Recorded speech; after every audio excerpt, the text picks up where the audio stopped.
Selamat datang di channel Pemuja Malam. Jangan lupa like, share, and subscribe ya. Terima kasih. Chapter 68. Biang Keladi. Vian meregangkan lehernya. Capek, jadi kerja 2 kali saat nganterin Bella. Dia mengambil tasnya dan siap turun, namun dia melihat ponsel di bawah. Punya siapa ini? Vian mengambil ponselnya. Si Bella, ceroboh banget. Mana nggak ada kunci layarnya lagi, kata Vian lalu turun membawa ponselnya. Vian melemparkan tubuhnya ke kasur, bersamaan dengan ponselnya. Vian malas bersih-bersih, dia langsung ingin tidur. Ponsel bergetar, Vian berdecak lalu mengambilnya. Ini punya Bella, ujarnya sambil mau melempar lagi ke sebelahnya, namun tertahan saat ada pesan masuk dengan nama Catherine. Vian menjadi penasaran dengan chatan mereka. Sorry ya Bel, gue tidak sopan membuka ponsel lo. Tapi feeling gue ini sangat kuat, jadi gue buka. Vian ngomong sendiri sambil membuka chat dari Catherine. Catherine, bagaimana hasilnya? Apakah kerja lo bagus? Bella, semua lancar, balas Vian. Catherine, oke, apa mereka berantem hebat? Bella, lumayan. Catherine, bagus, apa lo tadi memastikan kita pergi sama Devan? Devan, mereka kenal Devan. Vian melanjutkan membalas pesan dari Catherine. Bella, tadi Devan datang. Catherine, kenapa sih lo melakukan ini? Catherine, diam saja kalau lo mau selamat. Jangan banyak tanya dan lakukan saja. Besok gue akan ajak Devan lagi ke kafe. Lo ajak kita datang ke sana. Oh iya, kata Fajar, kita sudah memiliki desain baru. Tapi belum dikasih tahu sama dia. Pasti lo sudah tahu kan? Fajar, konspirasi macam apa ini? 2 orang yang diselamatkan kita justru ingin membunuhnya, kata Vian. Bella, rencana apa yang ingin kamu lakukan besok? Catherine, ajak aja dia. Lo gak perlu tahu detail rencana ini. Tugas lo hanya membawa kita ke kafe dekat kantor. Gue tidak mau lo gagal.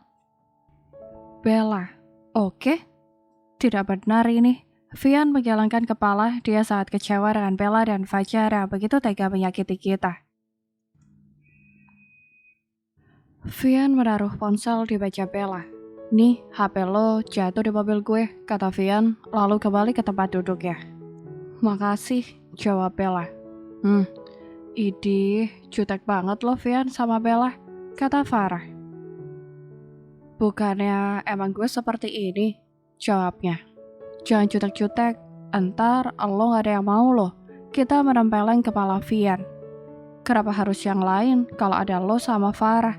Jawabnya sambil mengangkat satu kakinya, lalu ditumpukan di kaki yang lain. Berani lo deketin gue. Kita melipat kedua tangannya sambil meratap Vian dengan songong. Ya, kalau mau siap-siap lo hilang dari permukaan bumi ini sih boleh-boleh aja, tambah Farah. Gak seru kalian, kata Vian. Bella meratap iri dengan kedekatan kita dan Farah.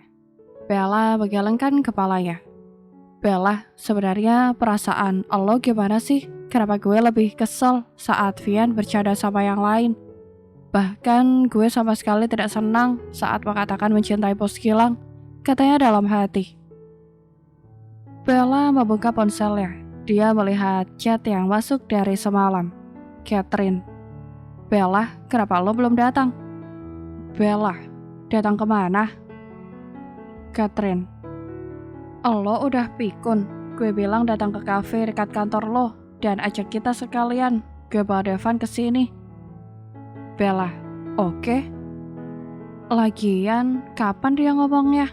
Capek gue lama-lama begini, katanya dengan kesal. Bella bergegas pergi untuk menemui Catherine dan Devan di kafe dekat kantor mereka. Bella yang diminta datang bersama kita, namun dia datang sendirian. Mana kita? Tanya Catherine sembari melongok kanan kiri. Gak ada. Gak ada? Maksud lo apa gak ada? Catherine mendorong tubuh Bella keras sampai dia oleng mau jatuh. Sabar Catherine, kata Devan. Kalau desain yang baru lo bawa kan? Tanya Devan pelan. Gak ada, jawab Bella lagi. Wah, lo udah mulai berani ya, kata Katrin dengan wajah marah. Gue gak peduli lagi dengan ancaman lo. Kalau lo memang dendam dan benci sama orang, jangan pernah libatkan gue lagi. Gue muak dengan semua ini. Gue gak peduli dengan apa yang akan lo lakuin sama gue. Bella menangis, tubuhnya gemetar karena sebenarnya dia sangat takut. Hanya saja dia nekat karena selalu jadi kambing hitam. Selain itu, dia juga merasa sangat bersalah karena menyakiti kita. Sedangkan dia sudah baik kepada dirinya. Katrin semakin dibuat marah sama Bella. Dia siap menampar Bella. Bella sudah mempersiapkan diri untuk menerima perinya sakit saat tangan Katrin mendarat di pipinya. Sudah hampir 1 menit Bella memejamkan matanya, namun tak terasa apa-apa. Perlahan dia membuka matanya. Dia menoleh dengan sedikit mengangkat dagunya. Vian, katanya pelan. Vian melepaskan tangan Katrin dengan kasar. Kemudian dia menarik Bella mundur sedikit sehingga berdiri sejajar dengan dirinya. Kasar banget sih lo jadi perempuan, kata Vian dengan suara yang lembut dan senyuman yang manis. Vian, gak usah ikut campur loh, kata Katrin. Ikut campur? Tentu saja tidak, gue cuma tidak suka. Ada yang menyakiti teman gue, kata Vian yang membuat Bella melebarkan kedua matanya. Dia tidak menyangka Vian menganggapnya teman. Sudah, gue minta maaf Vian, karena telah menyakiti teman lo. Devon memegang pundak Katrin lalu menggoda agar Katrin tenang. Oh iya Vian, gue lihat lo masih seperti ini saja. Maksud lo? Iya, lo masih saja menjadi bawahan Gilang. Apa lo gak bosan menjadi kacung Gilang? Devon berusaha mempengaruhi Vian. Kacung? Vian terkekeh. Vian, apa lo gak sadar kalau lo itu hanya dijadikan karyawan biasa sama dia? Harusnya sebagai sahabat, lo bisa mendapatkan lebih dong. Ya seenggaknya manajer. Devon mendekati Vian. Kalau lo mau kehidupan lo berubah dan tidak hanya menjadi kacung Gilang, bergabunglah sama kita. Kita rampas semua ide milik Gilang, lalu kita hancurkan perusahaan Gilang. Lo akan mendapat banyak harta dan pastinya lo akan menjadi bos, bukan karyawan biasa yang gajinya tak seberapa. Terima kasih Devon, tapi gue sangat tidak tertarik sama tawaran receh lo ini. Jawab Vian dengan senyuman menghina. Receh kata lo? Vian, jangan sembarangan lo, tunjuk Katrin. Vian, memangnya lo mau sampai tua menjadi kacung mereka yang hanya disuruh-suruh? Oke, apa yang bisa gue dapat kalau gue bergabung sama lo? Vian ingin tahu apa yang akan diberikan oleh Devon. Bella kaget. Dia yang sudah bertekad memberanikan diri agar tidak jadi pengkhianat, namun kini Vian justru tertarik sama ajakan Devon. Lo mau apa? Kalau lo bisa menjadikan kita istri gue, apapun akan gue berikan sama lo, kata Devon. Hanya itu saja. Bagaimana kalau gue minta 1 ginjal lo, dan juga 1 kaki dan mata lo? Permintaan Vian membuat semua orang terkejut. Vian, jangan ngeluncak lo ya. Permintaan lo itu tidak masuk akal. Katrin gemas banget. Dia saja meminta sesuatu yang tidak masuk akal. Apa gue juga tidak boleh? Jawabnya dengan senyuman. Devon, Katrin, panggil Fajar yang baru saja datang dan membawa berkas-berkas dari kantor. Vian menoleh ke belakang dan dia bertatapan dengan Fajar. Fajar berhenti. Dia kaget bisa ada Vian di kafe itu. Fajar, apa yang lo dapat? Tanya Katrin. Fajar tidak mendengarkan ucapan Katrin. Dia masih terpaku karena ada Vian. Vian kemudian tersenyum membuat Fajar semakin ketakutan. Kenapa diam saja? Tanya Vian. Fajar, buruan bawa ke sini, kata Katrin. Fajar berjalan pelan sembari melihat ke arah Vian. Fajar memberikan berkas kepada Katrin. Dengan cepat dia membukanya, namun yang ada di file itu tidak ada isinya. Hanya kertas kosong. Fajar, gimana sih lo? Lihat kerja lo. Katrin melempar berkas berisikan beberapa kertas. Tapi aku tadi melihat mereka menyimpan di sini. Dasar bego. Lo mau ini Katrin? Kita datang membawa 1 buku kertas. Ternyata ini biang keladinya. Ujar Farah yang berjalan di belakang kita. Bella, apa lo melakukan ini? Katrin melihat Bella dengan melotot. Hai Devon, rupanya lo sangat ingin bersaing dengan gue. Harusnya lo lebih pintar lagi dong. Giliran Gilang yang datang dengan tersenyum yang membuat Devon, Katrin, dan Fajar menciut. Fajar, pranks, loh. Nino datang langsung memukul Fajar hingga terjatuh. Manusia tak tahu diri, sudah dibantuin malah merusuk. Nino kembali memberikan pukulan. Nino cukup. Win menahan Nino, tapi dia pranks.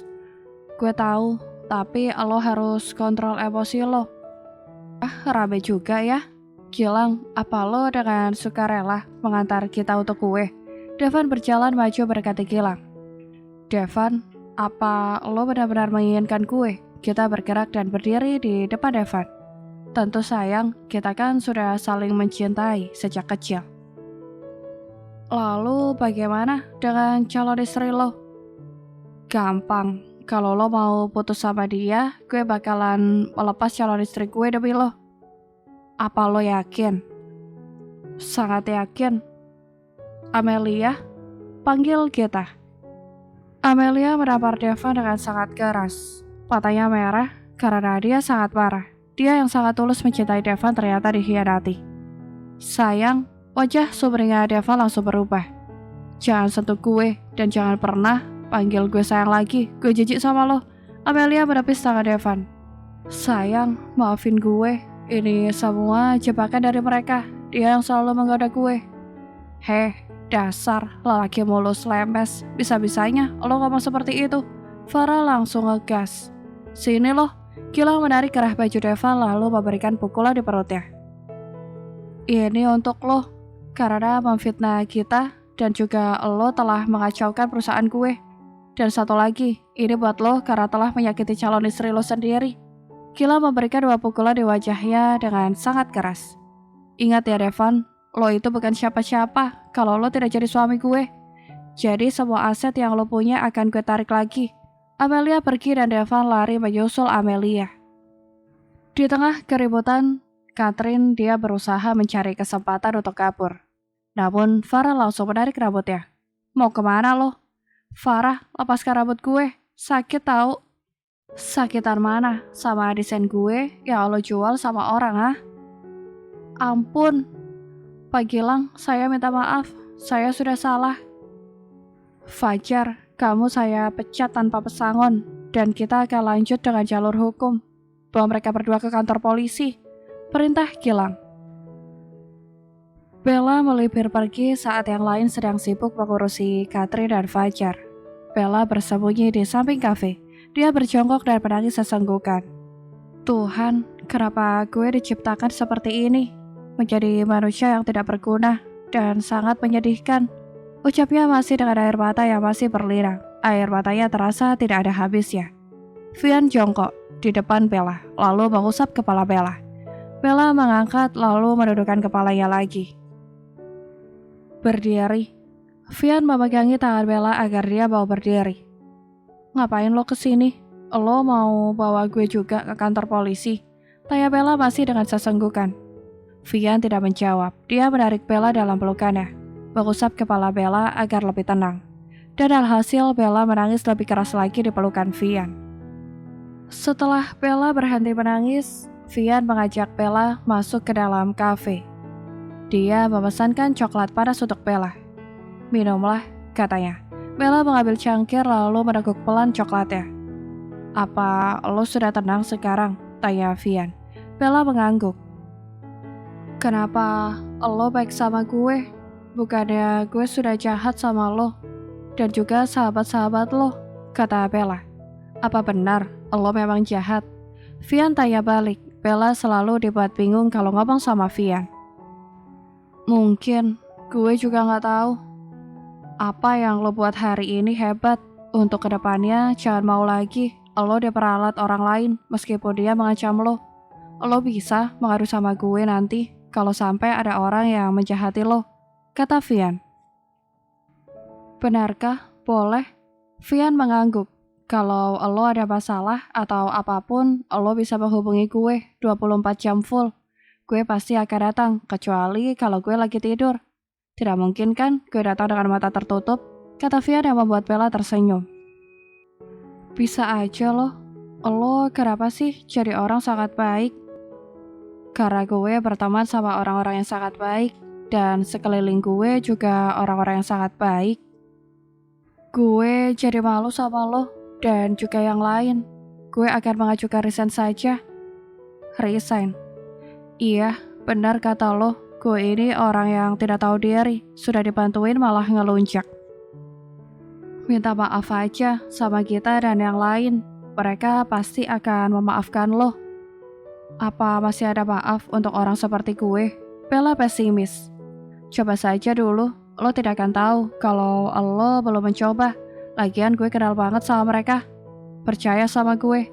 Vian memegang tangan Bella. Bella langsung tertuju ke arah tangannya. Jantungnya berdegup kencang.